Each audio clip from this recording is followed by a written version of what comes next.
जंगल जमीन को लेकर हमारे पुरखों ने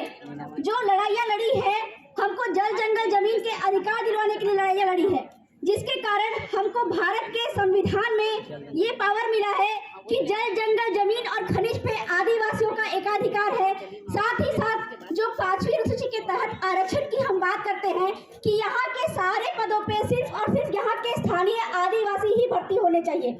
तो आज मुझे बोला गया है मुख्यतः कि मैं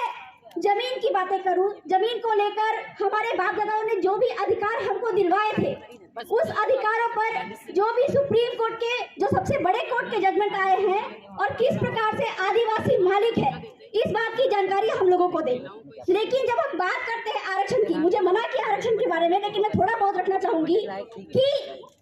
हमको जो जमीन मिली है वो हमको बाप के बाप के बाप के बाप से मिली है। और ये जो आरक्षण हमको मिला है, जो हम बात करते हैं कि 100% आरक्षण की बात करते हैं, ये आरक्षण भी हमको इसीलिए मिला है क्योंकि हमारे बाप के बाप के बाप की जमीन थी, किसी और की जमीन नहीं थी।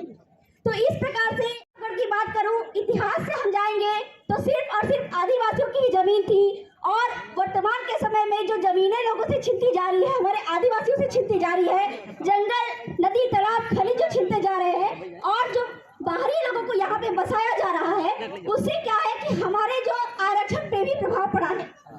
तो वर्ष 2012 में इसी बात को लेकर, चूंकि यहाँ पे 100% जमीनें जो है वो यहाँ के स्थानीय आदिवासियों की है, इसलिए हमको जो आरक्षण मिला है वो किसी भीख में नहीं मिला है। हमको जो आरक्षण इसलिए मिला है क्योंकि यहाँ पे हमारी 100% जमीन है। और